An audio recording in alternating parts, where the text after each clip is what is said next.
आज समस्त भारतवर्ष में एक ऐसा नाम गुंजायमान है जिनकी वाणी में वह ओज और तेज है कि पाषाण जैसा कठोर हृदय भी पिघल जाए। राधे राधे राधे। जिनके द्वार पर ना तो कोई अमीर है ना ही कोई गरीब। एक ऐसे संत जिनके दरबार में धर्म और जाति की दीवारें गिर जाती हैं और शेष रह जाता है तो केवल प्रेम। किंतु आज जिन्हें करोड़ों लोग सुनते हैं उनका अतीत अत्यंत पीड़ा, संघर्ष और एकांत से भरा रहा है।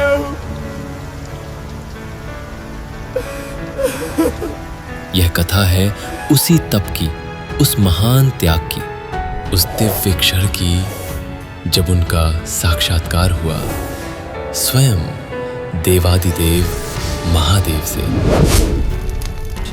यह कथा है हमारे परम पूज्य श्री हित प्रेमानंद गोविंद शरण जी महाराज की।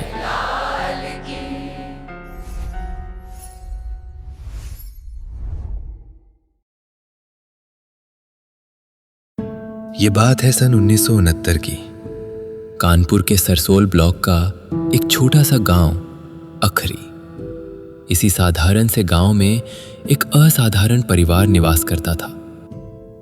ये निवास था सात्विक ब्राह्मण श्री शंभू पांडे जी और उनकी अर्धांगिनी श्रीमती रामा देवी जी का, जिनका जीवन केवल पूजा पाठ और संत सेवा में ही समर्पित था। इन्हीं पुण्यात्माओं के घर चैत्र शुक्ल द्वादशी के पावन दिन एक दिव्य बालक ने जन्म लिया। नाम रखा गया अनिरुद्ध कुमार पांडे। समय बीतता गया। बचपन से ही अनिरुद्ध अन्य बालकों से भिन्न थे। जहां बच्चे खेल कूद में मग्न रहते, वहीं अनिरुद्ध का स्वभाव अत्यंत गंभीर और शांत था। उन्हें एकांत प्रिय था। 13 वर्ष की आयु में बालक अनिरुद्ध ने एक रात चुपचाप घर छोड़ दिया। माता पिता भाई सभी ने बहुत मनाया, यहाँ तक कि पिताजी स्वयं काशी आए। लेकिन बालक के हृदय में वैराग्य इतना गहरा था कि अंततः पिता ने उन्हें सद्गुरु जी के हाथों में सौंप दिया। गुरुदेव ने उन्हें देखते ही समझ लिया कि यह कोई साधारण बालक नहीं है। गंगा स्नान करवाकर उन्होंने शिव मंत्र की दीक्षा दी और नया नाम मिला आनंद स्वरूप ब्रह्मचारी। परंतु कालचक्र ने मात्र 2 वर्ष बाद ही गुरुदेव को ब्रह्मलीन कर दिया। सिर से गुरु का साया उठ गया। इसके पश्चात सुखदेवाश्रम जी महाराज ने इस यति प्रतिभा को अपनाया और उनके आगे के मार्ग को प्रशस्त किया। दोस्तों, महाराज जी के जीवन के इन प्रारंभिक संघर्षों और त्याग की पूरी कथा इतनी विशाल है कि हम उसे किसी अलग वीडियो में विस्तार से प्रस्तुत करेंगे। अब हम समय को तेजी से घुमाते हैं और पहुंचते हैं उस दौर में जब तुलसी घाट और 80 घाट की सीढ़ियां ही उनका बिस्तर थी और मां गंगा का जल ही उनका भोजन। जीवन इतना कठोर था कि कभी कभी कई दिनों तक भिक्षा नहीं मिलती थी, पर उनकी समाधि कभी नहीं टूटती।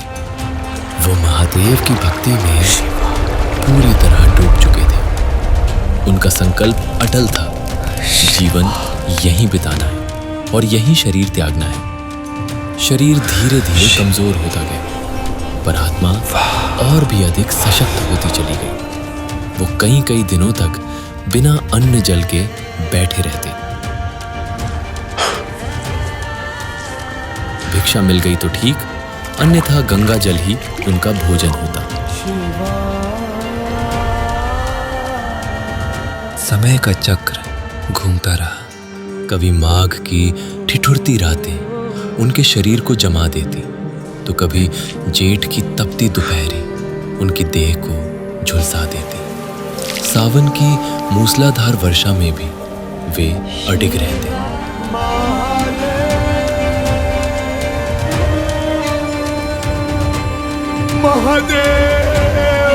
प्रकृति उनकी परीक्षा ले रही थी और वे बस अपने महादेव के इंतजार में थे। उन्होंने विधिवत महावाक्य ग्रहण किया और पूर्ण संन्यास धारण कर लिया। उस पवित्र क्षण में आनंद स्वरूप ब्रह्मचारी का नाम और रूप दोनों विलीन हो गए और उदित हुए एक नए संत सूर्य स्वामी आनंदाश्रम महाराज। नाम बदल चुका था, संन्यास तो ले लिया गया था, किंतु जिस परम सत्य के लिए घर छोड़ा था उससे मिलन अभी शेष था।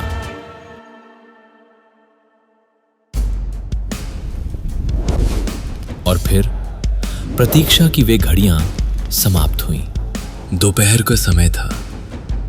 स्वामी जी पीपल के वृक्ष के नीचे ध्यान में लीन थे। तभी एक अद्भुत प्रकाश हुआ, एक ऐसा चमत्कार जिसकी प्रतीक्षा जन्मों जन्मों से थी। अचानक स्वामी आनंद आश्रम जी के बंद नेत्रों के सामने का अंधकार मिट गया।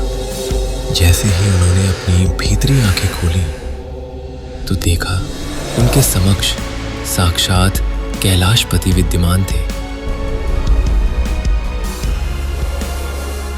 वही कर्पूर जैसा उज्जवल गौरवर्ण, वो दिव्य तेज जिसे देखने के लिए ये आंखें तरस गई थी।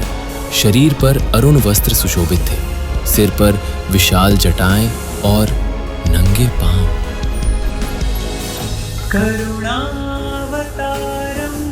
साक्षात करुणा के सागर। उनकी आंखों में वो दया, वो प्रेम, मानो कह रहे हों तेरी तपस्या सफल हुई। संसार सारम। इस पूरे ब्रह्मांड का, इस नश्वर संसार का एकमात्र सार आज समक्ष है। गले में नागराज वासुकी, हाथों में त्रिशूल, फिर भी रूप इतना सौम्य कि सारा डर खत्म हो जाए।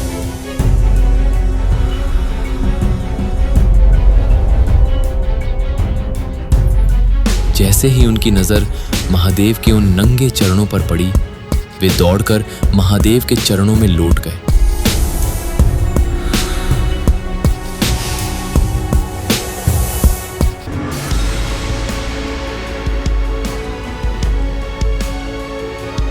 उस क्षण अनिरुद्ध को समझ आ गया कि शिव कहीं बाहर नहीं है, वे तो सदा उनके हृदय कमल में ही वास करते हैं। उस पल ना कोई पीड़ा शेष थी, ना कोई भूख और ना ही कोई भय, बस थी तो एक अनंत शांति।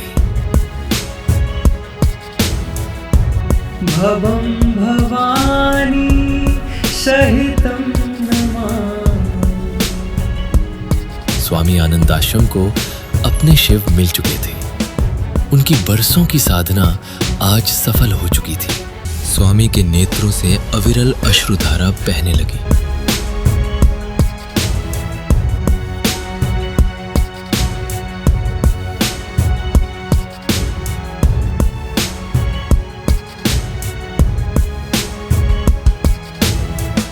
ये मिलन केवल एक भक्त का अपने आराध्य से नहीं था, ये मिलन था प्रेम का, परम प्रेम से।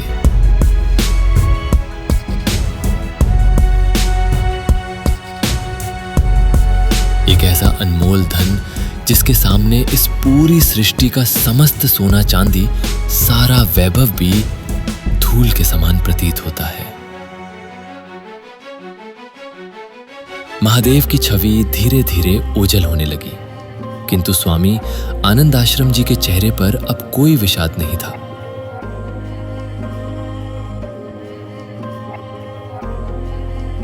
बल्कि एक दिव्य मुस्कान थी। किंतु महादेव अपने भक्त को यही रोकना नहीं चाहते थे। जाते जाते उन्होंने स्वामी जी के अंतर मन में एक नई दिशा का संकेत दे दिया।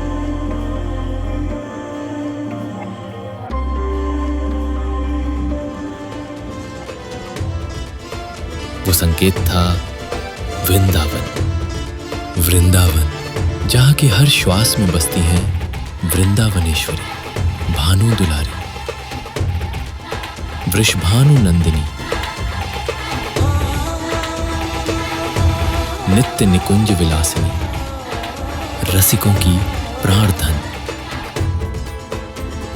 श्री लाडली किशोरी राधा रानी।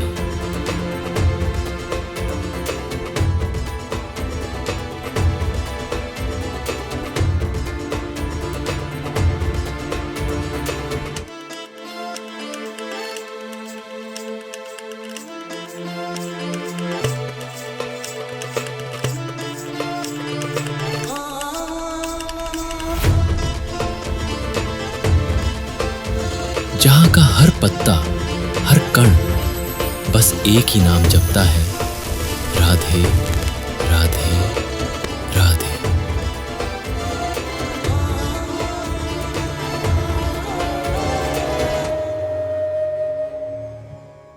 और फिर महादेव की आज्ञा को सिर माथे रखकर निकल पड़े आनंद स्वरूप ब्रह्मचारी। एक शिव भक्त अब श्री राधा रानी के द्वार की ओर एक नई यात्रा आरंभ हो चुकी थी, एक नए अवतार की ओर। वह पावन धरा जहां स्वामी आनंद आश्रम का अस्तित्व विलीन होने वाला था, ताकि जन्म ले सके एक ऐसे संत जिन्हें आने वाला इतिहास और ये पूरी दुनिया पूज्य प्रेमानंद जी महाराज के नाम से जानने वाली थी।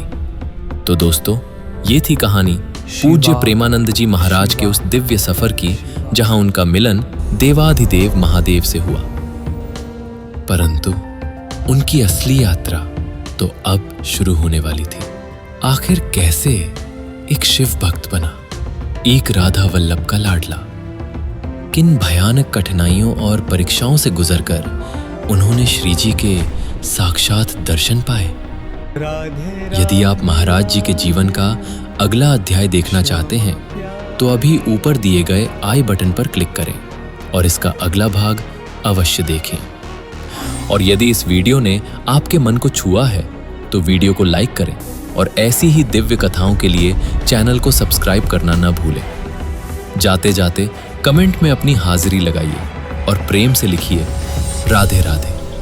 बोलो बांके बिहारी लाल की जय। बोलो बांके बिहारी लाल की